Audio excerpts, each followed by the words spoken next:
All right, Aizick, welcome. Hi, thank you. Welcome back to Seneca. Thank you for having me. When did you graduate? 2005. The year I actually started teaching here.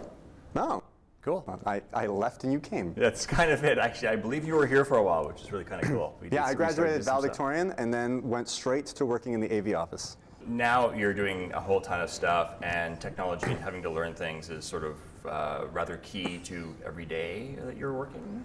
Yeah, it's funny because when I graduated, digital was just sort of in its infancy and coming out. Canada didn't go HD until like 2008, right? So we were using digital cameras that were still SD, but when I graduated, I knew more about digital technology than a lot of the people who were veterans. And I think they kind of resented that. They didn't like the idea that this young guy knew more, because really I was quite stupid. But I thought I knew a lot.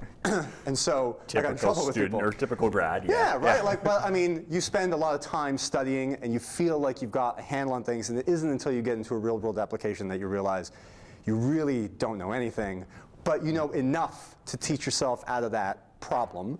So I graduated into this world that was digital, and I tried to apply it as well as I could, but in the world that I was in an analog world, everybody had very stationary, singular jobs. But in digital, you could do a bunch of stuff, right? You could run the camera and audio, and you could do the lighting. But that attitude was really looked down upon. Whereas now, if you want a job, that is the only option, right? Like so many places where I work, like that's just sort of the expectation that you come with that background of knowing how all the other stuff works, and you can make great money if you're able to handle that stuff, because you're effectively pilfering out of other people's jobs, right? Like, well, we don't want to hire a sound guy. How about I pay you 20% more and you're the sound guy, right?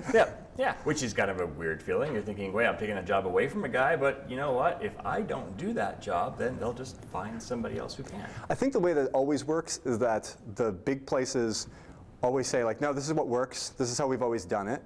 And then smaller places come out with great stuff, and everyone's like, how did you do that on such a crap budget? And when they reveal their methodology, which reveals that they had people double shifting jobs, then suddenly the bigger kids are like, well, why are we paying so much money to do it this other way? I mean, I remember when it was film versus digital, and at TIFF, there was a whole conversation about how, well, only the best movies are getting, rewarded at the Oscars, and all the Oscar films are film, and they're not digital.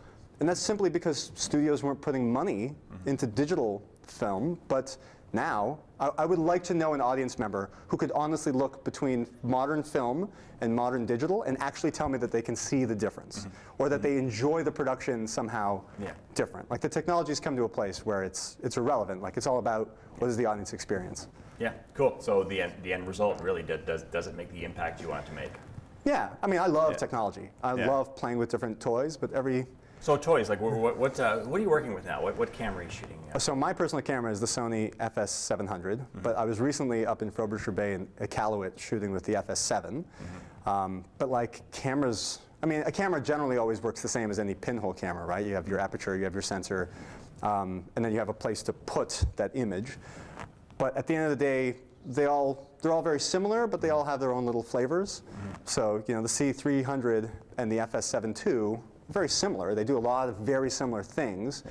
But it's just, where's the buttons and what are the ergonomics of this particular thing, and what rail system do I need to make it work with a matte box? So in terms of different cameras, you kind of have ones that you'd like to use and your favorites. Do you see a need to always keep learning another camera, or is what you have going to work for a while? I will say, for me, I don't like playing the technology race, because I don't feel like I'd ever win that, because I have a family, right? Like, I don't want to tell my son and my wife that, like, oh, sorry, we can't go on vacation because Dad has got to get a new Red Dragon, right? Like, it's so, and I think that if you're in that game, you are probably working in the higher end commercial world, where what they want is the newer cameras all the time. And as an individual buyer, you might be able to do that faster than rental companies can do it. So if that's the market that you're working with, then that's great. For me, I'm not too interested in doing a ton of different stuff. I mean, when I work with corporations, they very rarely care what camera I have. They only care about what the end result is. Like if I talk tech to them, their eyes roll into the back of their heads, and I'm afraid they're going to fall into a coma. So at the end of the day, I just have to tell them, like, this is going to be the end result. And if they're okay with it, then that's what we go with. Have you had to educate some of those corporate people that when they go, so your camera's digital, right? Yeah. Well, yeah, but is it 6K? Because if it's not 6K, you know, That happens.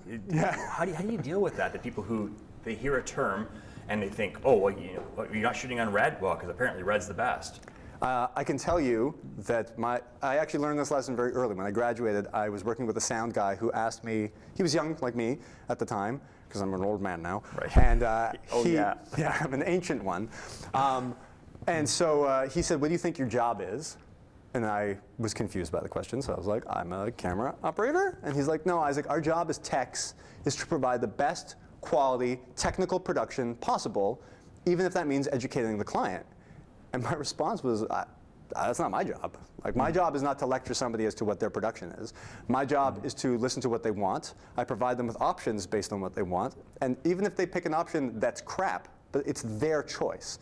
Like, I remember the band The Sheepdogs? When they were first getting onto like the cover of Rolling Stone magazine, I was doing a piece with Country Music Television, and we were doing it at the docks, and we were facing back towards the city of Toronto, but the sun was setting effectively behind our interview. And we had these two big white bounce sheets that were happening, and I just couldn't get enough light on them, and so I had to overexpose the background. And I pointed it out, pointed to the monitor. I'm like, hey, producer, the background's like overexposed by 2 stops. And he's like, it's not a problem. And you know what my response was? It's not a problem. Yeah. Right? If they're okay with it, I don't care. Like, it is their production. It's not for me to lecture somebody and say that's not technically correct, right? Well, you pointed it out to them. You showed them the effect of it, and this is where it is. And then they decide, right? It's sort of like if you're painting somebody's house and you're like, well, what do you want? Oh, I want the room to be light and breezy and airy. And it's like, cool. We are using black paint. That might not make it bright and breezy. And they're like, yeah, but I like it. Okay, you know, like I present the options, and then they're like, I don't feel a need to tell anybody what they need to do. And quite frankly, if they want to use the red camera and they want to pay the money to rent it, I'm happy to use it, right? Yeah. Like, whatever. What do you own?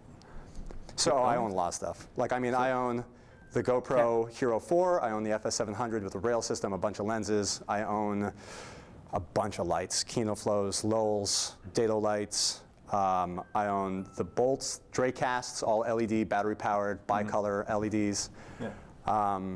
I have big softboxes like Octabanks. I also have the Rifa kit. I have a lot of crap. So a lot. A good camera, a sort of the GoPro, and then a whole lot of grip and lighting. Yes, and I also have a Canon 5D. Mine's a Mark II, and I usually use that as a B camera or just to do some, scouting tech stuff. Like, I gotta tell you, a lot of places that I work, they will also use, especially for investigative journalism pieces, we'll use iPhones. Yeah. And the reason is because it's the effect of what you're trying to get to. I worked with a guy who was covering terrorists trying to cross the border into Turkey. And you can't very well show up with a big camera on the border of Syria and Turkey and hope not to get harassed by the military. Yeah. But if you show up with an iPhone, well, everyone's got an iPhone. So suddenly you get access to something you could never get access to before.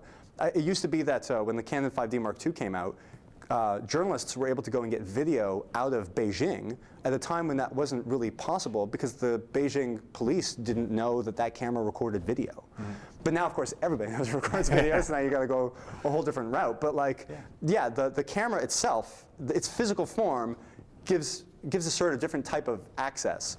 I mean, if you show up to a film and they're using an iPhone, you might think of them as a joke, right? Like, why are you using an iPhone for the latest Avengers movie? It's probably not going to work out. But it changes the attitude of the people around you and the production that you're doing. Every tool has a job, right? Absolutely. Cool. So it's all about, it's not the technology, it's how you use it. Yeah. And it's what the end result is to the viewer. Oh yeah, and the technology is always going to change, right? Especially now in digital where things morph a lot. So I find myself studying all the time. I mean, I graduated in 2005, and I remember one of my old audio teachers, Paul Sellers, telling me, I asked him, when do you need to stop taking all these courses to keep up? And he's like, I'll let you know when I stop myself, right? And the guy was in his 60s and working at CTV as a full-time audio guru. So, and I understood that when I graduated, that like, oh yeah, it doesn't mean you can't work. It means if you have a fresh curiosity in whatever your job happens to be, right? There's a lot of, I mean, not to hyper-focus on tech. I love tech, so that's what I work on. There's audio, there's editing, there's studio control, there's cameras.